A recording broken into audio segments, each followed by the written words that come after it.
Шолом алейхем. Борух хабо. Ломер анхейбем der Folgendiker Limit in jiddischen Alphabets.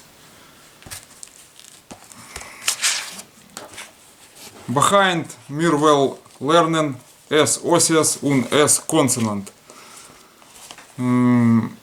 Os Kuf, Consonant K, Os Reish, Consonant R, Os Shin, Consonant Sh. Nor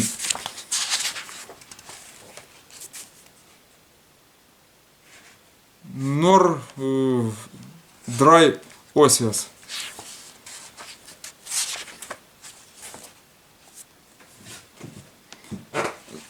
Здравствуйте! Добро пожаловать на очередной урок по идиш алфавиту, алфавиту идиш.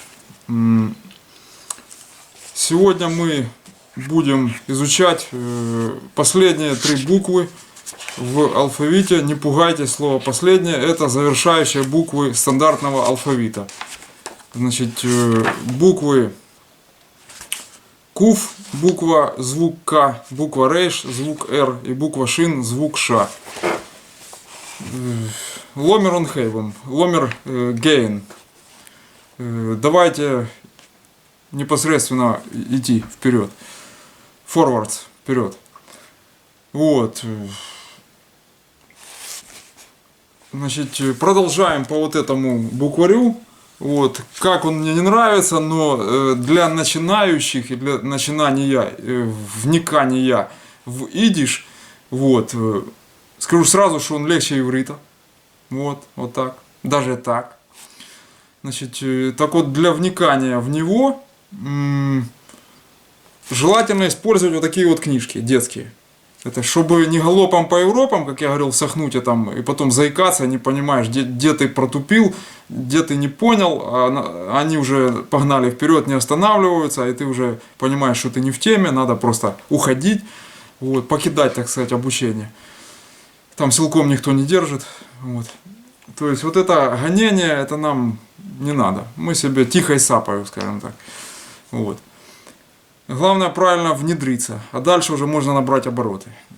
Итак, значит, Куф, буква, звук К. Вот она печатная, вот она рукописная. Ну, как обычно, курица лапой писала, вот. Значит, я тут исправил, ну, вот где-то так она выглядит в реальности. Вот, вот где-то вот так вот, вот это мои версии, вот. Значит, что они здесь дали? Они здесь дали калач и кошку для начала, для разминки. Вот. Вот кошка, вот калач.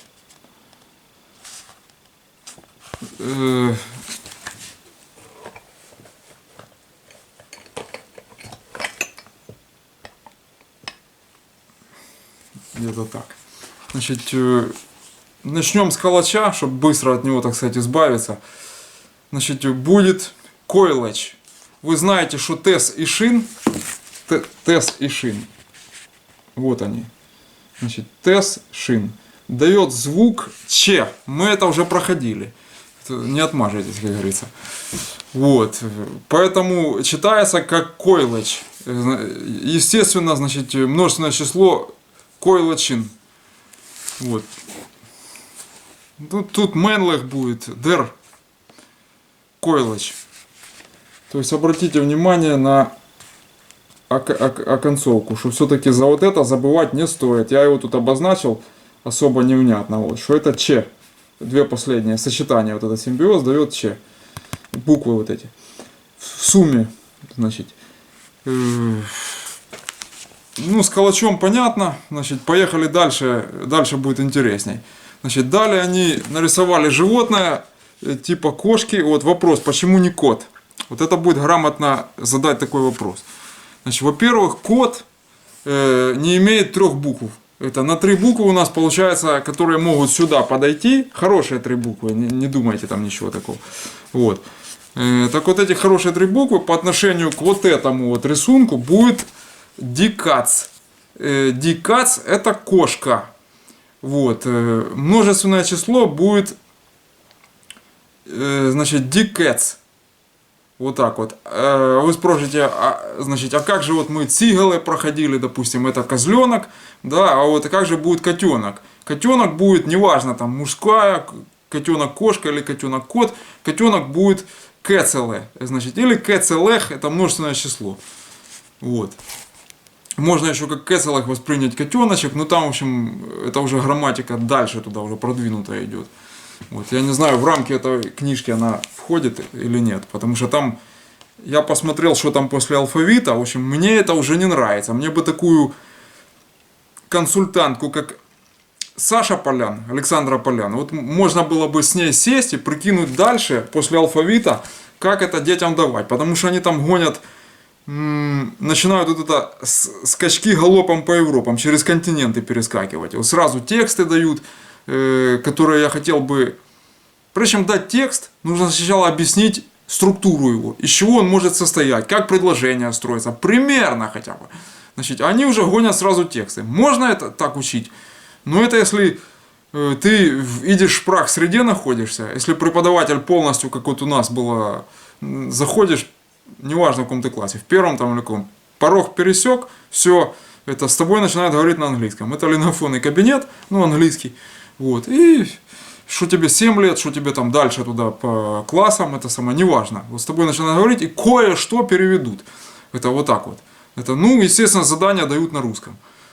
Вот. То есть там ты сидишь, глаза вылупил, 7 лет, ничего понять не можешь. Вот, ну, старались так, чтобы понимали, в общем, ну, я это не одобряю, такое обучение. То есть я посмотрю, вот, мне бы еще какого-нибудь консультанта, чтобы вместе что-то сделать, потому что для обучения работы с текстами, даже вот такими короткими, нужно что-то дать из Сандлера или Фальковича. Вот. Ну, сейчас скажут, а чего не Шапира Шульмана? Потому что они сложно давали. Они сложно и в духе советского идиш. Вот. Я сказал, что этот алфавит, который они здесь дали, не содержит гебраизма. Вот. Это ТОВ, СИН, значит, ХЭС, вот этих букв. Вот. Он не содержит их. Но знать вы их должны. Я их в конце там в отдельной вставкой, значит, дам эти гебраизмы. Это религиозные так называемые буквы, они в цитатах религиозных используются. Вот. Ну, дальше мы к ним перейдем. Вот. Обходить их тоже как-то. Так вот о кошке. Значит, то есть у нас есть дикацы или дикэц, это множественное число. То есть вот вы видели. То есть дикац это кошка. Вот. Кот будет котер, это или котерс, это коты. Дер, естественно. Вот, это менлех. А это будет вайблех, дикац. Это женский род, потому что ди вы сразу видите. Вот. То есть, есть такое слово, вот, койфт, значит, койфтакац и назак. Это койфтакац и назак. Это купить кота в мешке и назак. Вообще у англичан такая поговорка есть. Если вы пытаетесь купить кота в мешке, будьте осторожны, чтобы не купить кошку. Вот. Только вот к чему это здесь, я не помню. Что-то оно всплыло. Вспомнилось. Женщины, не принимайте близко. Вот. Это англичане, это не я. Вот. Просто здесь вот это вот койфт, акец и назак, это купить кошку в мешке. Но здесь как кота имеется в виду. То есть тут и кот, и кошка. Потому что котер это редко употребляемое. Вот. Скажем так. То есть кац, если вы сказали, вот, то это понятно, что это кошка. То есть она и в фамилиях участвует, это слово. Вот Бер, медведь, кац, кошка. В общем, вот такое. То есть фамилии собирать с этих позиций, с идиш позиций. Дальше, значит, у нас тут изображен, кухня изображена, понимаете? Вот. Кто-то что-то варит, он варит, она заметает. Вот, девчонка там пацан что-то варит, скажем так. Вот. И плохо, что открытая кастрюля, мне не понравилось. И вот эта вся пыль пойдет в кастрюлю. Этого не должно быть. Это не кошерно, категорически. То есть как-то они тут не подумали. Вот. Ну, это просто кухня будет ких, значит, ких кухня. Вот. А тут получается, что они тут плиту, чайник, плита будет, ну, плиты, газ плита. Вот. Тоже оно тут не подходит, понимаете? Я тут долго думал, что они мали на увазі, як у нас кажуть українською мовою. Вот. Що вони имели в виду? Вот they mean. Вот. Но я выкрутился, дам вам, значит, сразу два слова. Это, они актуальные. Актуальные по текстам. По текстам я даю, чтобы в текстах потом они у того же Сандлера или у Фальковича, какие мы там проходить будем, если я продолжать это надумаю. Вот, пока реакции я никакой не вижу. Просмотры есть какие-то там по 15, по 17 максимум. Вот, но реакции ни в комментах, ничего. Надо оно, не надо, я не знаю. Ну, в общем, наш паровоз вперед летит, forwards. Вот. Местами остановки. Другого нет у нас пути и так далее. Значит, так вот, даю я по теме кухни два слова. Во-первых, это кохен. Кохен это варить или готовить. Кохен. Вот. Вот такое слово будет. И второе слово будет койфен. Койфен, на кухне есть продукты, их надо что? Их надо койфен. Их надо покупать. Вот. Но если фаркойфен, это что надо? Можно остатки продуктов и продать соседу, допустим. Вот, если у тебя излишки там какие-то есть. Вот так. То есть койфен покупать, фаркойфен продавать. Вот.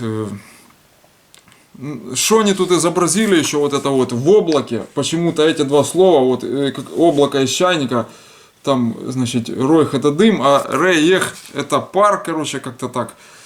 Вот, или запах парный, что-то такое там получается. Я уже сейчас не припоминаю, это кулинарная тема, но реех точно это что-то парный запах какой-то, из пара исходя. Вот, дыма, пар, там что-то такое.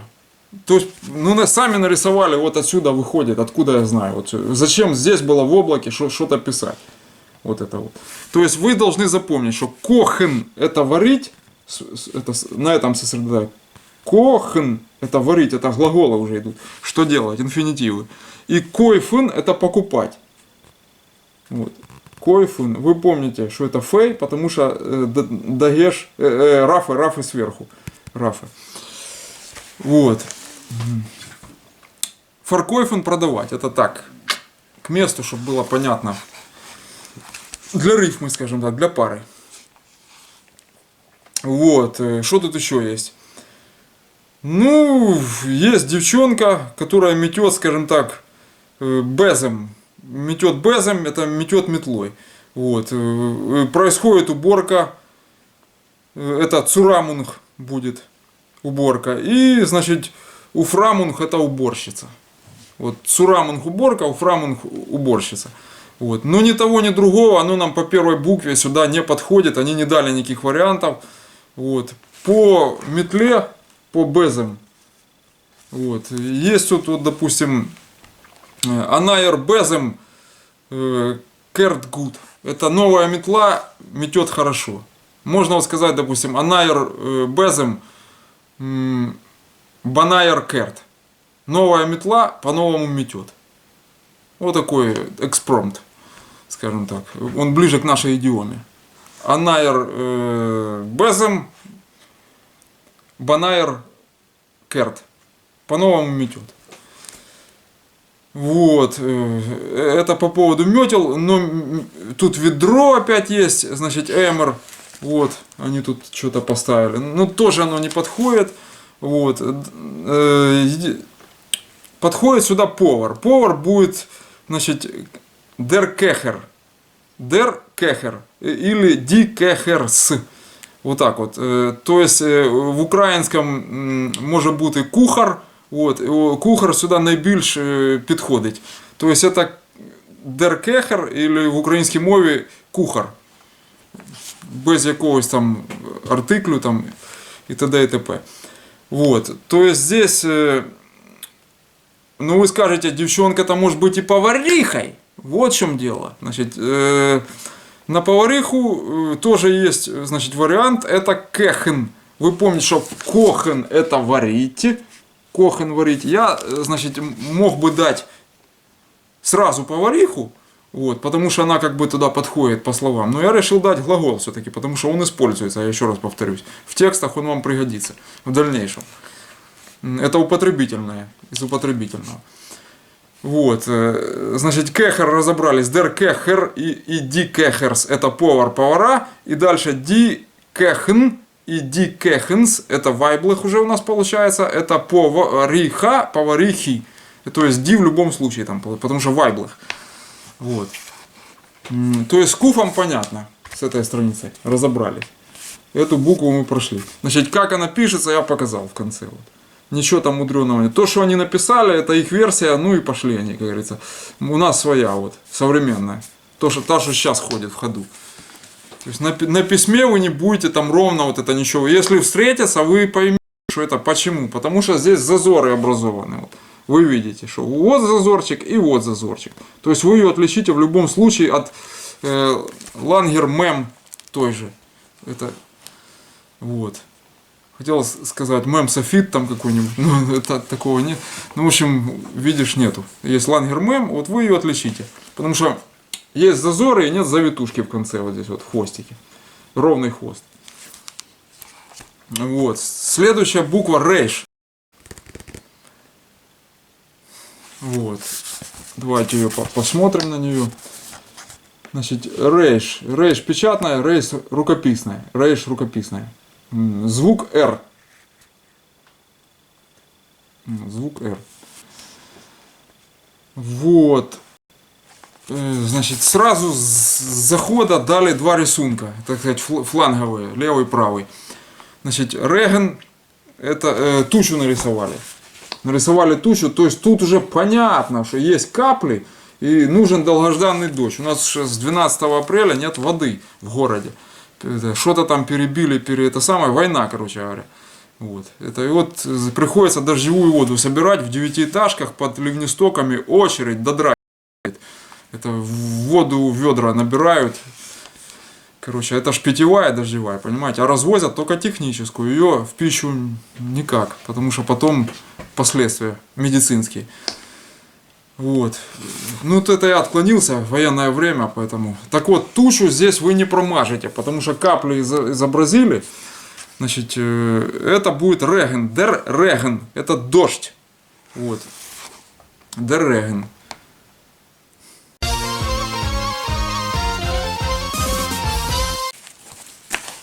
Так, и тут вот надо дописать, что это будет директ.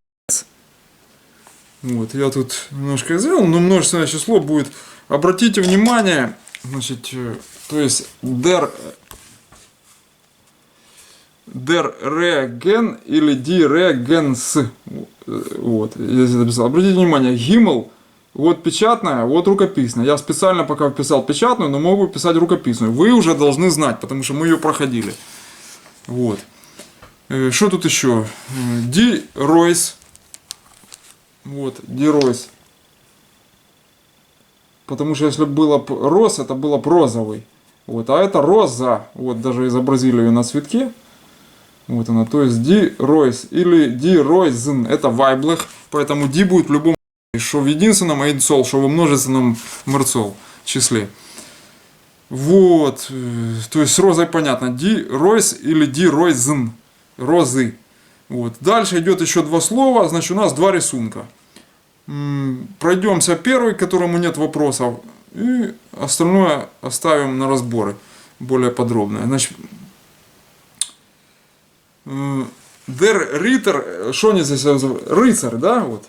Это der Ritter или die Ritters. То есть тут все нетривиально, скажем так. Der Ritter, die Ritters. Вот это слово. Ближе. Der Ritter и die Ritters. То есть рыцарь в наличии есть у нас. Это, то есть, здесь никаких вопросов. Но идем дальше. Вот тут есть такая картинка. изображен Ребе, это раввин. Значит, казалось бы, что ты хочешь от раввина? Раввин и все. Но, мы же изучаем, так сказать, правописание. Вот. Так вот, то, что они здесь дали, в 3 буквы, вкладывается дер ров. Но это советский идиш, я сразу говорю. Потому что вот в эти вот 3 буквы, вот, это советский идиш, дер ров. В реальности оно пишется вот так вот. Вы видите, что здесь рафы над бейсом. Вон она, черточка сверху, ближе покажу. Вот, рафы над бейсом. Вот, тогда я вам говорил, когда мы эту букву проходили, вот эту вот, что если бы здесь была черточка, была бы вейс. Вот. То есть вот это бы прочиталось ров. В иврите не принято писать огласовки, некудот. Вот, поэтому пишут только согласные буквы, короче говоря. Вот, и надо знать, что это слово может означать. Вот почему мне он и не нравится, иврит. Потому что они сбегают некудот. Вот. Но тут еще одна поправка есть. Мы когда проходили букву Pay, это на прошлом занятии, это 7-й урок. Значит, стояла вот здесь вот точка. Вот. Я сказал, что это дот некудот, да, или там пункт. Это точка на идише будет. Вот. Но в реальности она называется дагеш. Вот. То есть, чтобы вы знали, что вот эта точка дагеш называется. Вот. То есть, это по прошлому уроку я как бы возвращаюсь. Но тут еще надо сказать глубже. Видите, сколько раввин зацепил с собой. Потянул, так сказать. Вот букву бейс, мы ее проходили, да? Так вот, есть буква, согласно, как бы это так сказать помягче, согласно идиш, который был в ходу до принятия общей орфографии, по-моему, в Вильно она принималась. Я уточню, по-моему, в 1939 году. Я уже в сносках это давал в каком-то видео. Это общая орфография идиш. Там международный конгресс собирался и принимали. Так вот решили вот этот дагеш в бейсе не ставить. И оставили бейс только вот такой. Вот так. А я здесь, видите, сделал слэш и написал, что это вейс. Это когда мы проходили вот. То есть я дал вот это вот. Вейс. То есть от вот этого вот с дагешем в центре бейса отказались. То есть его как B можно прочитать, чтобы вы не прочитали как V, пишут вот этот вот рафы сверху. Сверху B. Тогда это как вейс читается, V. Вот. Но ни Тищенко, ни Шапира Шульман, ни Фалькович, значит, от вот этого вот рафы, ну скажем так, избегают. То есть они пишут общую вот эту вот букву, и вы догадываетесь, исходя это религиозный текст, это бейс или это вейс, это Б читается или В. То есть вот это вот мне очень не понравилось. Значит, в советском идиш ставят проще. Сразу транскрипцию чтения, я вам говорил, как слышится, так и пишется. То есть тут свей вовен ставят. Вот. И чтобы вы не гадали, вот это, есть тут рафы сверху, В это или Б, или рафы нету. То есть сразу пишут вот так. Ров.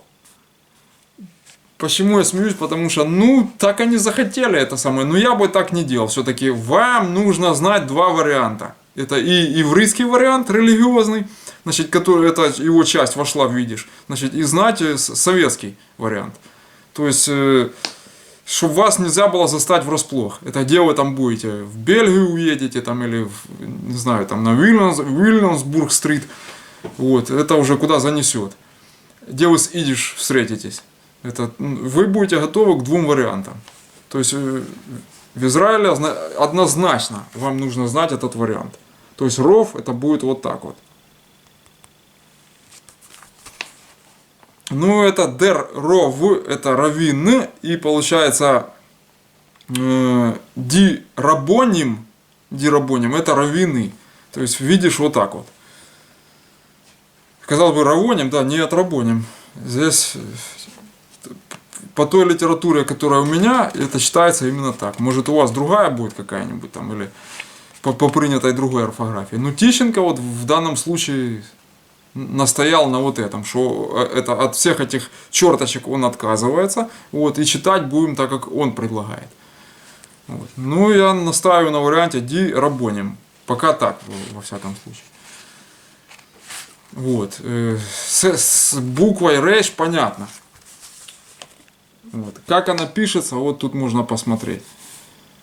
Значит, вот так вот она. То, что они тут написали, это вы прочитать, это прочитаете, то есть за, там, не знаю, какую-нибудь другую букву, там, хов, вы ее не примете. Вот, то есть это рейш, вот тогда надо вот так вот ее писать. Чтобы она не была похожа, с другими буквами не сливалась. Вот.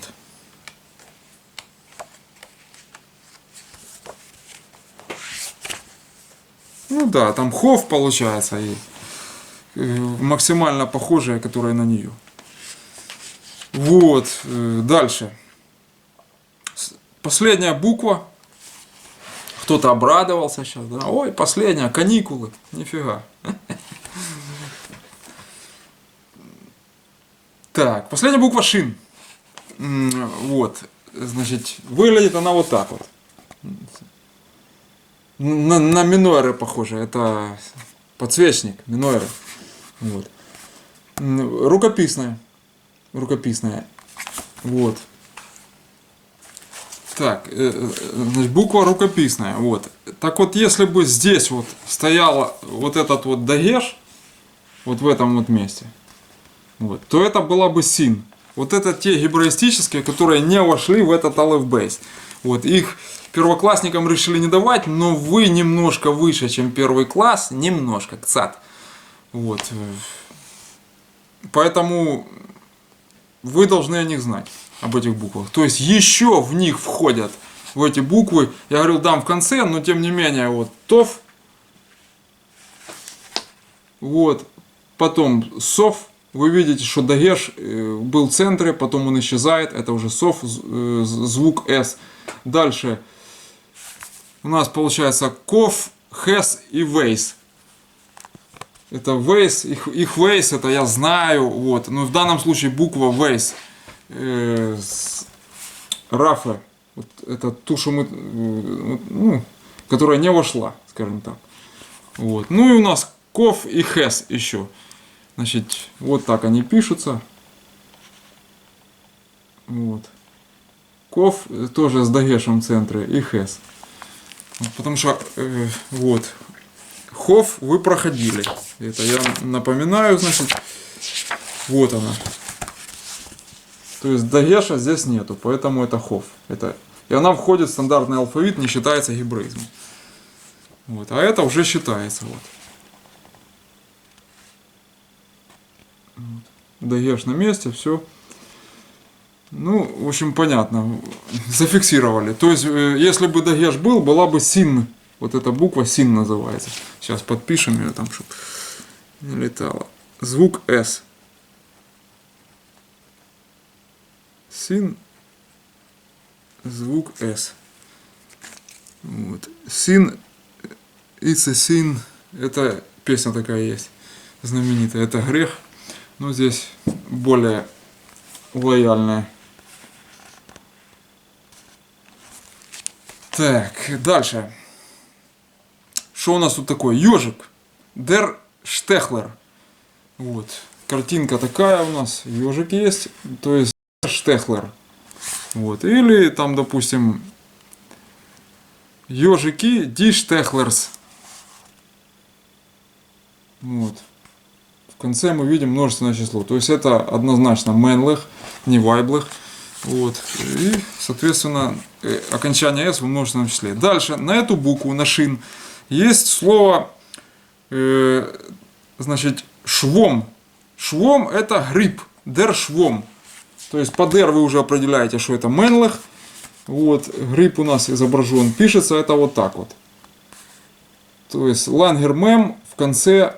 Вот, чтобы вы не терялись, я ее и печатную, и рукописную попытался изобразить. То есть ди швомен это грибы, ди швомен. Вот. Лучше эти грибы видите исключительно в книге. Так. Ну или где-нибудь подальше. Дальше. Der Schlüssel. Это у нас ключ. Они тут изобразили ключ. Вот он называется Der Schlüssel. На идиш его вариант. Der Schlüssel. Вот. Или Die Schlüssel. Вы уже поняли, что это männlich. Вот. Раз der. Вот. Вот есть, допустим, такая фраза Der Schlüssel zum Zimmer. Это ключ от комнаты. Der Schlüssel zum Zimmer. Zimmer это комната. Тоже фамилия такая, Zimmer. Der, ну, чтобы вы знали, что Der Schlüssel это ключ. Вот. И Der Schlüssel zum Zimmer это ключ от комнаты. Вот такая фраза. Ключ от квартиры, где деньги лежат. Может, тебе еще ключ от квартиры? Schlüssel. Вот. Дальше у нас идет, значит, мальчик, стреляющий из лука. Вот. В любом случае это будет стрелок. Лучник, такого в словарях я не нашел. То есть я с ним никогда не сталкивался, с лучником. Это же средневековая тема какая-то. Может, оно где-то там и проскакивало что-то. Ну, если ключ Schlüssel, то здесь будет der Schisser. Schisser. То есть это стрелок. Вот. Можно по-другому зайти, более современное, вы его можете встретить. Шутер. Это из компьютерных игр, там все. Шутер тоже здесь используется. Вот. Но в данном случае дам я вам на изучение der Schisser или die Schisser. То есть вы видите вот здесь знак равенства. Вот. То есть это что значит, вы помните, множественное число равняется единственному. Только меняется определенный артикль на die. Вот. Или не меняется, если это Weiblach был. Женский род. Вот. То есть der Schisser или die Schisser это стрелок, стрелки. Вот. И последнее у нас на сегодня изображение. Значит, что-то тут волны, шторм. Тут можно как-то это, паруса, зегл. Вот. Зангзегл хотел сказать. Колос, парус, там парус, колос. Вот.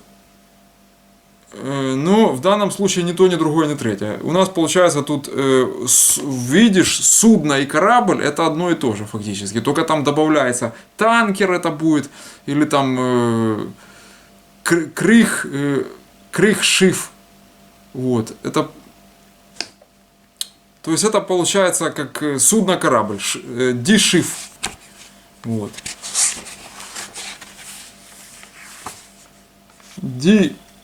Шиф и дишифен. То есть это Weiblach, поэтому только что я вам говорил, что множественное число совпадает по определенному артиклю, добавляется только окончание с единственным. Вот, пишется шин у нас буква вот так вот примерно, чтобы вы знали. То, что они тут написали, как в бриллиантовой руке. Дадите сигнал, вас услышат. Вот вас поймут. Это холостой патрон. Вот. Так вот здесь, короче, то, что они написали, вас поймут. Это или вы поймете, если вы такое увидите. Вот. Это в реальности, оно вот так вот пишется. Вот. Это, скажем так, современно-западный вариант. Western Yiddish. Вот. Ну все, вот дальше уже идут числительные. Вот. То есть числительные не тема этого урока. Этот урок заключительный по стандартному набору, алфавиту стандартного набора. Это то есть Yiddish Aleph Beis. Так я бы его сказал. Значит, гебраистические буквы я вам тоже дал. Вот. Значит, что тут еще можно сказать? Ну, допустим,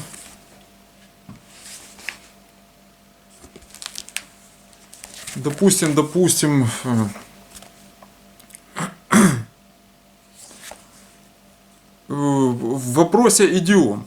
Вот, продолжаем традицию, значит, которая у нас с предыдущих уроков сложилась. Вот. Есть Идиомы выгодно изучать по народному фольклору. Народный фольклор отображен либо в Шоломе Алейхеме, лучше всего. Конечно, есть Исаак Башевер Зингер, это Нобелевский лауреат. Вот. Но у меня нет доступа к его книгам. Я имею в виду к книгам, которые в руке можно помацать. Помацать в руке. В Одессе так говорят. Помацать. Рыбу надо мацать. Или лапать. Вот. Это на привозе. Рыбу надо лапать. Это, так вот, книг, которые я мог бы подержать в руках, у меня его нету. Вот. У меня с Фарима есть книги. Вот. Ну, там мелкий шрифт, сложно читать. В общем-то, ну тогда 53-й год, 52-й, тогда такие издания были. То есть их на крупный шрифт не допускали. Вот такого формата, чтобы он был там приличного, да. Представляете себе. А там вот такие вот книжонки, вот такие вот где-то. И открыл, и слипаешь там. Неприятно, в общем-то, так подано, скажем, лишь бы что-то издать. Но обложки капитальные, здесь тоже, вот видите, переплет. Вот, так вот, об идиомах. Значит, вот их выгодно на народном творчестве. Это, значит, на Шолом Алейхеме, вот, или на, допустим, каких-то песнях. Вот, изучать куплеты из песен и переводить их, тогда вы вникнете быстрее в язык, и он у вас быстрее пропишется. Как пел Розенбаум, с молоком двора всосалось в мои жилы. Вот кто в Одессе жил с детства, вот они понимают, что такое идиш, всякие словечки, там они именно там всосались в русский язык. Вот. И не как словечки, а как речевые повороты идиоматические. Вот. Как словечки там уже все забывается. Это, но тем не менее. Значит, вот есть, допустим, такая фраза вот. Унтер ире блоя шейна ойген. Шварце пасен хобум зих форсойген. Дебекалых деройте померансен. Шоен хобум зих. Из ойсгегринт ин гансен. Короче, что это, опять, что это ты наговорил? Шоен хобум зих из ойсгегринт ин гансен. Значит, это все является, в общем, сложно переводимым куплетом. Вот я вам давал попрыгуня стрекоза, лето красное пропела, оглянуться не успела, вот все прошло, вот они здесь угрубили, в общем-то, это, и дают на примере стрекозы, это у них кузина, это двоюродная сестра, она приехала, когда-то он ее описал, там зубки блестели, ножки бегали, там все щебетало, щечки розовые апельсинки, вот, зубки жемчужинки, значит, губки вишенки, двойняшки, значит, вот, и прошел десяток лет, значит, вот, Цейнер Йорн, да, вот, и что с ней стало, значит, и вот Унтер Ире, Блойне Шейне Ойген, Шварце Пасен, Хобумзик Форсойген, это что такое, значит, это, они перечисляют, как она подурнела. Вот. Сейчас женщинам можно не слушать, это пропускайте. Просто я здесь с точки зрения литературы беру. Как это перевести, все то, что они наговорили там. Значит, под ее Унтер Ире Блоя Шейне Ойген, это, ну, как сказать, голубые красивые глазки, можно так, ну да. Значит, Шварце Пасен, Пасен это годится, пригодится, соответствовать к лицу быть. Вот. А Шварце это черный. То есть зачернилась, вот это Шварце Пасен, это черная пригодность, скажем так. Хобумзих получила она Форсойген. Форсойген это мгновенно, значит, получила. Там как миг получается. Это в миг получила. Вот. То есть, ну, то есть глазки почернели, скажем так, если упростить все это дело. Дальше. Дебекалых герой это померансен, шойн хобумзих из ойсгегринтен гансен. Это значит, дебекалых это щечки. Вот, это тоже ди, вы уже поняли, множественное сразу. Бекалех, окончание, это уменьшительный суффикс множественного числа. То есть щечки, значит, герой это красные апельсинки, герой это померансен. Шойн хобом зих из ойсгегринтен гансен. Это уже, ну, как бы, у нее, это уже у нее, из ойсгегринт. Вот это ойсгегринт, это переводится как вызеленили. Вот. Но сказать это сложно, поэтому переводим это как выцвели. Из ойсгегринд in Ganzen. In Ganzen это полностью, совсем. Вот так вот. То есть вы представляете, что с ней стало после того, как прошел десяток лет. Вот. Это «Un azoi Ribert Seiner Jorn», да, «Von mein Cousine из Атон Геворн». Ну, это в предыдущем я вам говорил. То есть, после десятка лет, то есть, уже там, в общем... Но если брать литературный перевод этой песни, «Дигрин и кузины» она называется, то там... Оно понятно, вот, но переводу не соответствует вообще. То есть смысл они передали в стихотворной форме, переводчики довольно-таки зачетно. Но если переводить, открываются такие горизонты, понимаете. Здесь даже вот, я говорил уже, с точки зрения разбора, как кроссвордист можно подходить. Вот, или математик, как формулы разбирать, это текстовый переводчик, это очень интересно. Вот я, допустим, текстовыми переводами занимаюсь. Вот. Не шпрах-переводами, это на ходу, on the fly. Вот, а именно текстовыми. Я люблю разбирать все это до буквы, там, соответствия выискивать и прочее. Значит, но оно часто вы видите, как глазки почернели, вот оно вам надо такой перевод. То, что дали они там в литературном, в интернете, есть совершенно другой.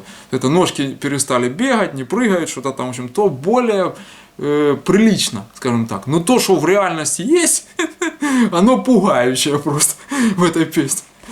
Вот. Но помалу мы ее раскручиваем и разбираем. Вот. Кто там что сказал, просто это фольклорно-народный сленг, его надо знать. Вот. Из этого строится язык и с молоком двора всасывается в ваши жилы. Вот. Если вы его получите по-другому, вот тем литературным переводом, который есть в интернете, вы не вникнете в суть языка. Он не всосется с молоком двора в ваши жилы. Понимаете? Он не проникнет в вас. Вот. Это вы не начнете думать на нем в какой-то момент времени. Вы будете просто его изучать как иностранную считалочку. Вот так вот он у вас пропишется. Вот. А здесь стоят задачи гораздо шире. Это не сохнут какой-то белый галопом по Европам, а чтобы вы вникли настолько, чтобы вы могли формировать фразы. Видишь, чем хорош? Вот это ойс гегринд. Его в словаре нету. Ойс это вы, приставка как вы что-то там выгорело, там вылетело, там, значит, вот такое вот. Ойс. Но она еще другие значения имеет. Но сейчас не будем их разбирать. Она сложная, эта приставка. Вот. И в словаре у этого ойс гегринд не найдете. Во-первых, это партицип гегринд. Вот. Это вызеленили. В прошедшем времени уже случилось это. Вот. И как видишь слово формируется? Из приставок и партиципов, которых нет в словаре. Вы его не найдете. Это только надо догадываться, будучи носителем языка этого. Так вот, чтобы вы правильно вникли, еще раз повторяю, вам надо разбирать фольклор, народное творчество. Это обязательно. Это и ни в коем случае не смотреть перевод, который дан в интернете. В Википедии там или еще где-то. Я его исправлял там. Вот это «Димама кохта локшен цуп миткашу он миткнедах кумдер йомтав пурим вел миршпилен зихен дрейдлах». Вот так вот это будет. То есть я его там исправлял. Значит, это Черебим песня. Значит, я не знаю, что они там оставили, не оставили. Они все время пишут, правка нуждается в проверке. В общем, кто это будет проверять, мне интересно. Какой-нибудь там... В общем, не будем обижать. Вот, но тем не менее, они там много от себя занимаются. То есть исправляют полезные правки. Вот. Вот такое дело. Все. Значит, Лимит Гендик, Данкен фар уфмерзам. Bleib gesund, auf Wiedersehen. До следующего урока. Будем продолжать по вот этой книжке. Я надеюсь, что я ее переформатирую в вашу пользу, в нашу пользу. Все.